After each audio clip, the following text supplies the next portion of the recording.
Hello दोस्तों, नमस्कार। आप सभी का हमारे भी विवेक ज्ञान विज्ञान चैनल में दिल से स्वागत है।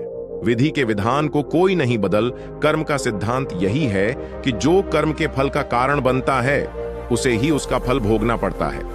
वह चाहे 100 पर्दों में जाकर छिप जाए, उसे किसी तरह की कोई राहत नहीं मिलती। यही ईश्वरीय न्याय है अथवा विधि का विधान है, जिसकी अनुपालना हर जीव को करनी पड़ती है। कर्म करने के लिए जीव स्वतंत्र है, परंतु उसके फल के भोग में नहीं। हर जीव को अपने सुकर्मों अथवा दुष्कर्मों का मधुर या कठोर दंड भुगतना ही पड़ता है। उसके लिए उसकी मर्जी नहीं पूछी जाती। यहाँ एक उदाहरण लेते हैं। हमारे आसपास बहुत से फलों के पेड़ लगे रहते हैं। उन मीठे फलों को हमारी आंख पेड़ पर लगा हुआ देखती है। उन्हें देखकर लालचवश खाने की इच्छा हो जाना स्वाभाविक बात होती है।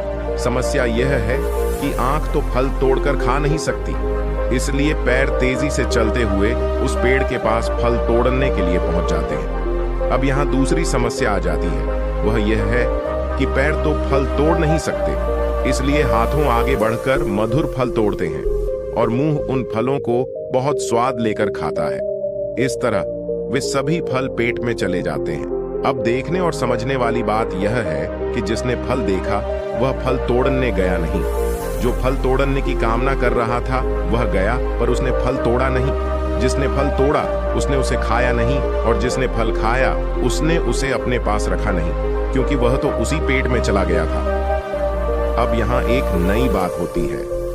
उन पेड़ों की रखवाली करने वाले माली ने जब यह दृश्य देखा तो उसे बहुत क्रोध आया। वह फल तोड़ने वाले की पीठ पर डंडे बरसने लगा।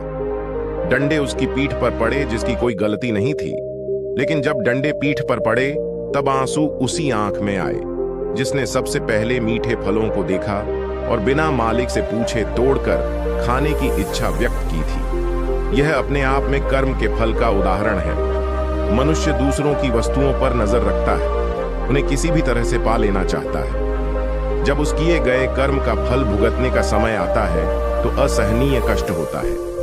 एक बात स्पष्ट करना चाहती हूं कि हम फूंक मारकर हम दिए को बुझा सकते हैं, परंतु अगरबत्ती को नहीं।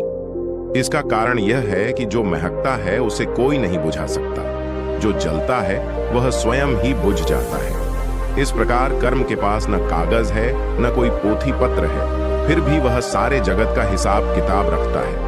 उसमें किसी तरह की कोई चूक नहीं होती। सब कुछ न्याय के अनुसार चलता रहता है। जिस व्यक्ति को भगवान और उनके न्याय पर अटूट विश्वास होता है, उसे संसार की कोई भी कैसी भी स्थिति बेचैन नहीं कर सकती। वह हर परिस्थिति में यही सोचता है कि इसमें भी ईश्वर मेरे लिए कुछ बेहतर ही कर रहा है। यह भाव सदा अपने मन में अच्छी तरह बसा लेना चाहिए कि ईश्वर तो हमारे बिना भी ईश्वर ही है, परंतु हमारा ईश्वर के बिना कुछ भी अस्तित्व नहीं है। हम उसकी सत्ता को चुनौती देने की जरा सी भी सामर्थ्य नहीं रखते। नकारात्मक विचारों को उसी समय अपने मन से निकल देना चाहिए जिस क्षण वे हमारे मन मस्तिष्क में हलचल उत्पन्न करते हैं। यही वे पल होते हैं जब मनुष्य पूरी तरह कमजोर पड़ जाता है। सकारात्मक विचारों को यत्नपूर्वक अपने मन में स्थान देना चाहिए। बीते हुए कल के लिए ईश्वर का धन्यवाद करना चाहिए और आने वाले कल के लिए ईश्वर पर पूरा विश्वास रखना चाहिए।